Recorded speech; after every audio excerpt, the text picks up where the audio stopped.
É o pânico.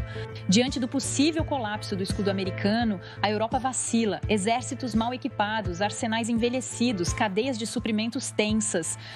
Em alguns meses, a defesa europeia voltou a ser uma questão de sobrevivência. Xavier Titelman, boa noite. Boa noite.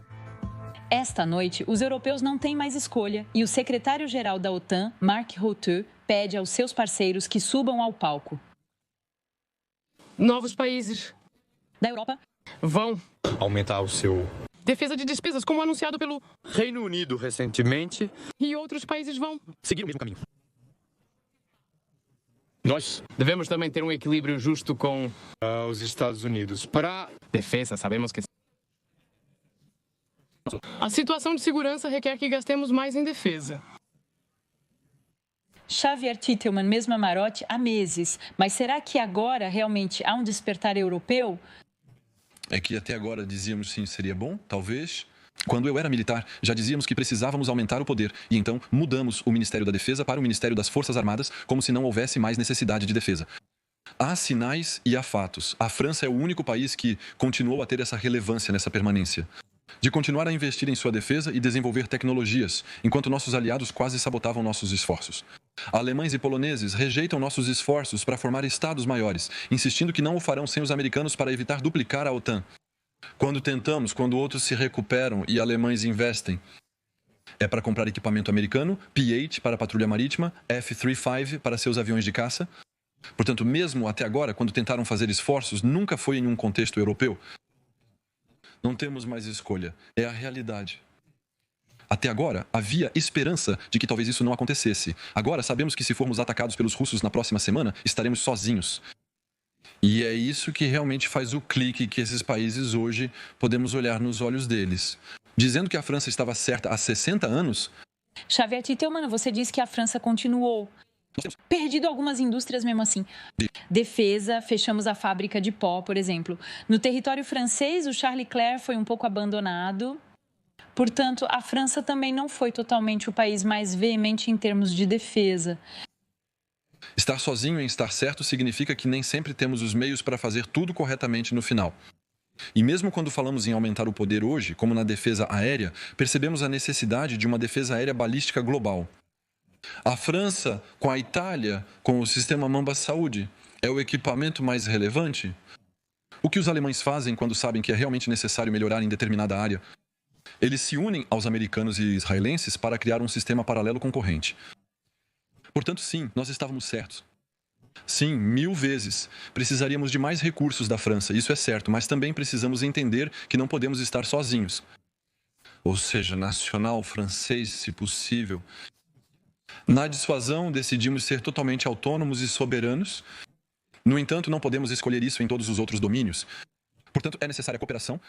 Mas quando nossos aliados não são capazes de cooperar, recusam ou até mesmo sabotam nossas decisões, obviamente. Não podemos ser soberanos em todas as áreas.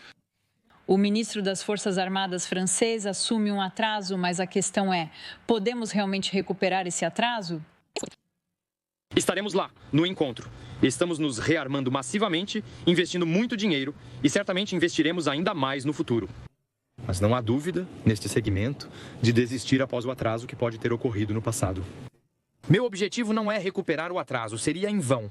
É pular uma geração tecnológica e vislumbrar o futuro.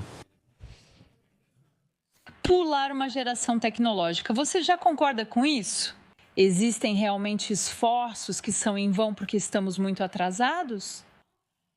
Ou deveríamos investir massivamente, em que, na sua opinião, deveríamos investir massivamente, simplesmente?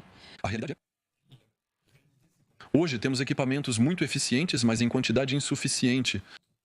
Na Ucrânia, observamos o oposto. Ela tem a massa, mas não os elementos de ponta necessários para vencer a guerra. Se dessemos à Ucrânia equipamentos como o Rafale, etc., de fato isso permitiria à Ucrânia vencer. Não conseguimos manter devido à falta de baixo custo. Como interceptaríamos 2.500 mísseis de cruzeiro por mês, como os ucranianos fazem? Não sabemos fazer isso por falta de conhecimento. Portanto, o primeiro ponto para mim é conseguir aumentar em massa no low cost. Como você explica a nossa incapacidade de fazer low cost? Primeiro, não aceitamos nos rebaixar para fazer sistemas baratos, sempre queremos ter sistemas super qualificados. Nossos drones teleoperados kamikazes custam 20 mil euros, enquanto os ucranianos custam 300 euros. Nós nos proibimos de fazer fibra óptica. Agora percebemos que era a solução certa, pois queríamos fazer outras coisas em paralelo. Portanto, demoramos muito para entender que a guerra de alta intensidade era uma realidade e uma possibilidade. Os feedbacks que recebemos sobre a Ucrânia nos levam a industrializar equipamentos adaptados para essa guerra de alta intensidade. Fizemos esforços nas munições, projéteis e canhões César.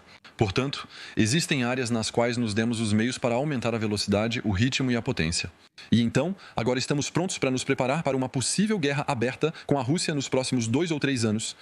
2 ou 3 anos, você disse? Esse é o plano oficial apresentado pelos serviços de inteligência alemães ao Bundestag, no qual eles disseram que se os russos obtiverem de 2 a 3 anos para cessar fogo com a Ucrânia e suspender as sanções, eles vão continuar a recrutar 800 mil homens em 3 anos e eles vão começar a produzir milhares de blindados por ano. Portanto, após 3 anos, nos deparamos com um exército russo que tem 800 mil homens, milhares de blindados e dezenas de milhares de mísseis disparados simultaneamente. Somos capazes, do lado europeu, de compensar nosso atraso nos próximos 2 ou 3 anos? Infelizmente, não fizemos todos os esforços necessários em todas as áreas para realizá-lo. Mais uma vez, é mais fácil se defender do que atacar. Nosso objetivo nunca será atacar a Rússia, mas ser capaz de absorver um choque. A Ucrânia, com seus 500 a 600 mil homens, é capaz de impedir a Rússia de dominá-la. Mas a Rússia, país imperialista que cumpre o que anuncia, fará isso de qualquer forma. A alteração das fronteiras e a reintegração dos países bálticos exigem prontidão. Planejamos colocar 3 brigadas nos países bálticos. Obviamente, precisaríamos ser muito mais numerosos. Isso significa que, obviamente, precisaríamos ter milhares de homens presentes no campo, capazes de serem reforçados muito rapidamente. Houve exercícios como, por exemplo, PICNE, no qual enviamos, eu participei, eu estava muito orgulhoso. Enviamos centenas de paraquedistas, comandos adicionais para a zona em um dia, demonstrando nossa capacidade de aumentar rapidamente o poder. Os países bálticos tiveram anos para preparar uma defesa robusta, especialmente com trincheiras, a fim de bloquear os russos. Mas isso significa sim, diante dessa enorme massa russa, e que vão se desenvolver se suspendermos as sanções e houver um cessar-fogo. Se não compensarmos a saída dos Estados Unidos da América com esforço industrial, é uma certeza. Se não nos prepararmos, a guerra acontecerá. Concretamente, no imediato, Xavier Teitelman, sabemos que os ucranianos foram treinados em certas armas americanas. Por exemplo, os patriotas, que não são armas de produção europeias. O que fazemos se amanhã Donald Trump, como ele insinuou por meio de sua porta-voz da Casa Branca, parar a ajuda à Ucrânia? Essas armas que precisam do que chamamos de manual de campanha operacional, a colocação em condição operacional, que estão nas mãos dos ucranianos. Como fazemos para substituir isso? Somos capazes? Depende de quem os forneceu. Os patriotas, por exemplo, foram fornecidos pelos Países Baixos e Alemanha. Há até países como o Japão que indiretamente forneceram mísseis para disponibilizá-los para a Ucrânia. Portanto, é preciso entender que isso é uma globalidade. Mesmo os F-16 da Venezuela continuam voando após 10 anos de embargo. Portanto, as peças de reposição ainda podemos ter um mercado secundário, podemos nos organizar. E então, a Ucrânia, mesmo que tenha equipamentos americanos, são também equipamentos que muitas vezes são de origem europeia. Os equipamentos militares fornecidos à Ucrânia, como os lançadores de mísseis AIM-ARS, aviões de caça e tanques, incluindo os tanques Abrams americanos e australianos, provêm de diversos países aliados. Assim, mesmo se a cadeia logística de apoio à Ucrânia desaparecesse, os ucranianos não estão sozinhos do lado dos Estados Unidos da América. E a situação seria menos difícil do que há um ano, quando os americanos pararam de ajudar a Ucrânia totalmente por 6 meses. Naquela época, eles tinham menos material, pois a Europa ainda não tinha acelerado o ritmo. Enquanto hoje há mais produção de navios, naquela época havia mais transferências de material. E eles estão melhor armados do que há um ano. Assim, o sumiço dos americanos hoje assusta menos os ucranianos do que o sofrido há um ano. A verdadeira questão que se coloca esta noite é: como obter garantias de segurança para a Ucrânia? E isso estava no centro das discussões em Downing Street, em Londres. Nós vamos desenvolver uma cooperação para defender um acordo na Ucrânia para garantir a paz. O Reino Unido está pronto para se envolver nisso com tropas e uma defesa aérea. A Europa Defender a paz em nosso continente é desdobrar os maiores esforços. Mas para que isso seja bem sucedido, precisamos do apoio dos Estados Unidos, nós trabalhamos com os Estados Unidos. Após minha reunião com o presidente Trump, concordamos. De fato, desejamos uma paz duradoura e agora precisamos obter resultados juntos. Do que os ucranianos precisam? Porque, se acreditarmos no porta-voz do Ministério das Relações Exteriores ucraniano, ele diz muito claramente. Além das tropas que mencionaremos, há tropas de manutenção da paz. Também será necessário garantir a segurança do céu e do mar, especialmente o Mar Negro. Como podemos fazer sem os americanos para fazer isso, se uma paz for organizada nas próximas semanas, por exemplo? Já somos capazes de fazer isso hoje, parcialmente. Poderíamos ter decidido, há 2 anos, instalar baterias de defesa aérea francesa em Odessa, de salvar centenas de vidas de civis sem entrar em guerra com a Rússia, apenas interceptando mísseis que os visam. Portanto, já estar à disposição do direito internacional, impedindo massacres, etc., é algo que pode ser feito imediatamente. Isso libera uma grande quantidade de manobras, libera militares ucranianos que estarão disponíveis e defesa aérea que estariam disponíveis para ir para a frente de batalha, para interceptar os helicópteros, caças e bombardeiros russos. Portanto, hoje sim não estamos sozinhos, capaz de entrar na Ucrânia e ocupar o país no sentido de protegê-lo de uma possível futura invasão russa. Porque no contexto de um retorno à normalidade, se imaginarmos um cessar-fogo na linha de frente, hoje os ucranianos não conseguirão manter um exército de 500 mil, 600 mil homens. Esses homens precisam retornar ao trabalho, porém ainda podem se fortalecer muito rapidamente. Imaginemos então um exército ucraniano que permaneça com 200 mil homens e 30 a 40 mil europeus disponíveis em campo, em uma segunda linha. Um pouco como os americanos na Coreia do Sul, que seriam capazes, em caso de agressão russa, de retomar o apoio para impedir uma ofensiva. Como os ucranianos lidaram com isso em Kharkiv em abril passado? Podemos imaginar uma organização na qual, sim, faremos pior sozinhos do que com os americanos. Enquanto isso, temos aviões capazes de garantir a dominação aérea da Ucrânia, para impedir novas salvas de mísseis. Portanto, podemos estabelecer defesa aérea e posicionar tropas no solo durante um cessar-fogo organizado. O que será efetivamente menos forte se não houver os americanos, mas não devemos considerar que estamos sozinhos. A Turquia conta com 300 mil homens prontos, o Canadá, a França e a Grã-Bretanha também confirmaram estar preparados. Vários países europeus, como a Holanda, podem participar desta sociedade. E muitos também dizem Xavier Titelman. E você sabe melhor do que eu que é prematuro. Ainda hoje, nas colunas de La Tribune, o ministro das Relações Exteriores espanhol diz que é prematuro. Os poloneses disseram que é prematuro. Muito claramente, há uma relutância por parte de alguns países europeus em se juntar a este esforço. E alguns países europeus não entendem que suas fronteiras também estão em jogo neste conflito. Alguns países, como Espanha, Portugal e Itália, estão na linha de frente e muito conscientes. Eles não estão diretamente envolvidos neste conflito, mas entendem bem que estamos em uma Europa única. Temos acordos de defesa em parceria com a Ucrânia, semelhantes ao Memorando de Budapeste com a OTAN e a União Europeia. Assim, estamos com aliados diretos e um país que nos ameaça explicitamente. Lembro que a Rússia organizou atentados em solo europeu, inclusive na França. Felizmente, tentativas de explodir aviões fracassaram, assassinos. Visando explosões de estoques de munições, destruições de fábricas na Alemanha e na Bulgária, tudo isso é uma realidade. A Rússia destrói nossas infraestruturas. Tudo isso hoje, quem não percebe está deliberadamente fechando os olhos. Sim, há países que não compreendem a necessidade de agir rapidamente diante dessa urgência. Mas queremos a paz, queremos uma paz rápida. Na falta de poder oferecer uma vitória clara, definitiva à Ucrânia, que permitiria acabar com o imperialismo russo. Assim como o imperialismo francês cessou com Dien Bien Phu e a Guerra da Argélia, uma vitória legítima da Ucrânia seria essencial para deter o imperialismo russo. Infelizmente, não estão dando à Ucrânia os meios para vencer. Portanto, é necessária uma força de dissuasão suficiente para obter um cessar-fogo. Portanto, estamos posicionando homens na Ucrânia, atrás da linha de frente, novamente, sobre a Bielorrússia, na defesa aérea. Os ucranianos possuem uma massa de manobras que permite afirmar aos russos que nunca conseguirão tomar o Donbass, pois atualmente os russos não são mais capazes de progredir. E em um segundo momento, essa massa de manobras garante um não retorno da guerra. Nesse momento, se a Ucrânia faz parte da OTAN ou não é secundário, pois terá uma força de dissuasão suficiente para impedir a Rússia de recomeçar. Você diz que os russos não estão ganhando terreno. Mas o que está acontecendo em Pokrovsk é essencial, já que estamos falando de paz nessas plataformas. Mas os ucranianos seguem lutando contra os russos.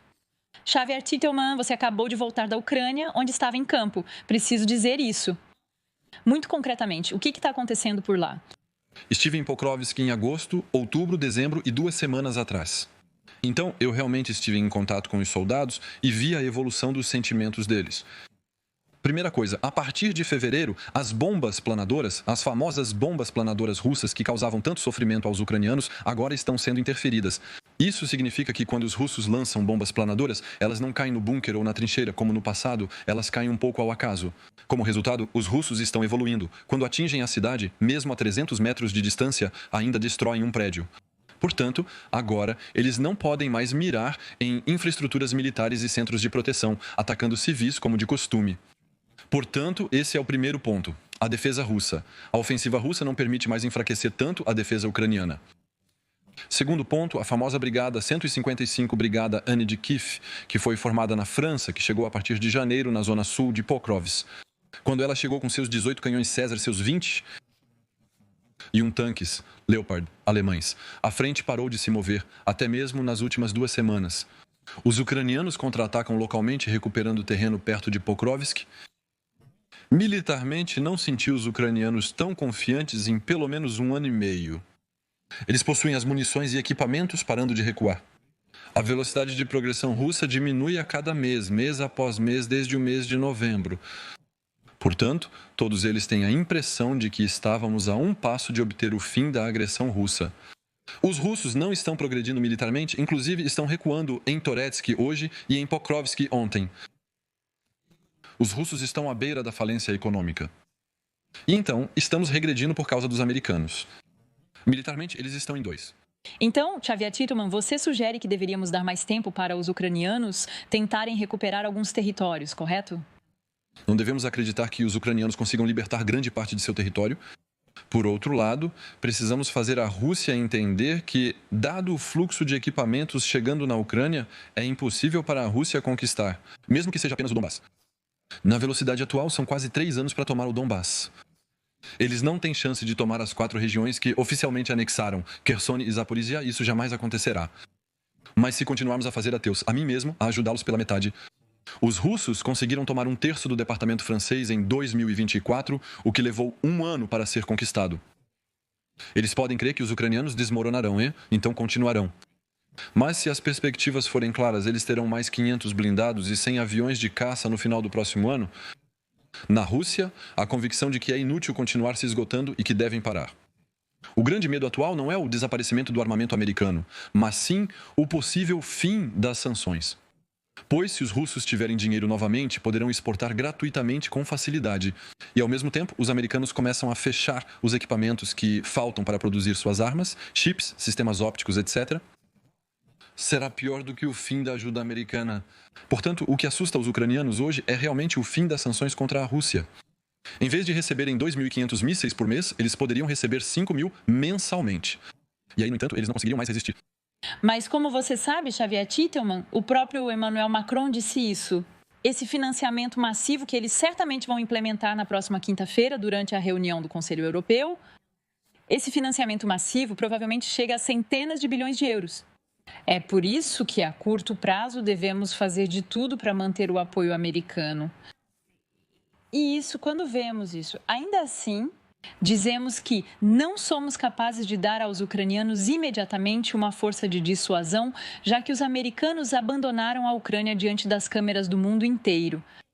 Então, não é dar centenas de bilhões, isso significa ter, é keynesiano. Investimos na ferramenta de defesa nacional francesa para criar empregos localmente para poder fornecer equipamento aos ucranianos. Atrás. Então, como os americanos, 80% de suas despesas são para comprar equipamento americano que chegará na Ucrânia nos próximos anos. É exatamente o mesmo conceito.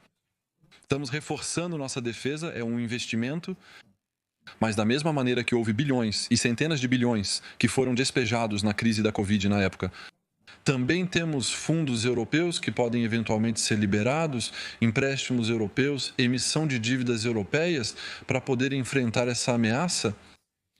Precisa ser entendido como um investimento. Custará centenas de bilhões, mas evitará milhares de bilhões em destruição se os russos atacarem nos próximos anos. Hoje estamos fazendo um investimento? Sim, um investimento. Pode ser caro, mas se for para economizar mais no futuro e salvar vidas, certamente valerá a pena. Eu quero ouvir você, Xavier Stolman, sobre os Estados Unidos e sua ajuda. A ajuda deles foi em termos de armas, assistência humanitária e principalmente inteligência. A inteligência é essencial, especialmente para ter uma paz duradoura e garantir isso. Sabemos que, por exemplo, os franceses teríamos precisado dos americanos na África para inteligência. Lá poderíamos fazer sem os americanos? Então, no início da guerra, é claro que o apoio americano na área, especialmente com o desdobramento de aviões Airborne Warning and Control System e aviões de guerra eletrônicos como o E-8, G-STAR, permitiu muito aos ucranianos se manterem e mirarem corretamente. Agora, precisa ficar claro, o direcionamento com a ajuda americana foi enormemente reduzido hoje, porque afinal, o que eles vão atacar, o que os ucranianos atacam? Profundamente serão as refinarias e os estoques de munição que conhecemos. Porque até mesmo os ucranianos os conhecem, já que era soviético, e muitos alvos já são conhecidos. Os quartéis generais. Por fim, sabemos que os ucranianos os conhecem. Sim, os americanos têm uma capacidade de suporte na área que é gigantesca. Não devemos acreditar que somos inúteis, pois ingleses, alemães e até satélites de radar estão presentes para nos observar através das nuvens. Temos uma coordenação europeia extremamente forte. Os ucranianos hoje possuem redes de informantes muito bem informados. São as informações deles que muitas vezes também permitem encontrar generais na Rússia. Eles mataram o chefe do nuclear, radiológico, biológico e químico e organizaram atentados inclusive no coração de Moscou usando bombardeiros estratégicos. Portanto, é sempre melhor quando os americanos estão presentes. Quando não tentam nos enganar, como na guerra no Iraque, fornecendo informações falsas para nos fazer crer que precisávamos atacar. Bem, os americanos hoje precisamos aceitar o fato de que eles falham em se livrar disso o mais tarde possível. Eles devem nos dar 10 anos para preparar uma OTAN. Sem os americanos, seria muito melhor. Mas hoje precisamos encarar a realidade. Se eles desaparecerem amanhã, abandonando a Ucrânia e a Europa, temos que ser capazes de agir rápida e imediatamente. Muito obrigada. Xavier Stolman. Em alguns meses, a defesa europeia voltou a ser uma questão de sobrevivência. Podemos realmente fazer sem os americanos? Você ouviu com Xavier Stolman? Falaremos sobre isso em um instante.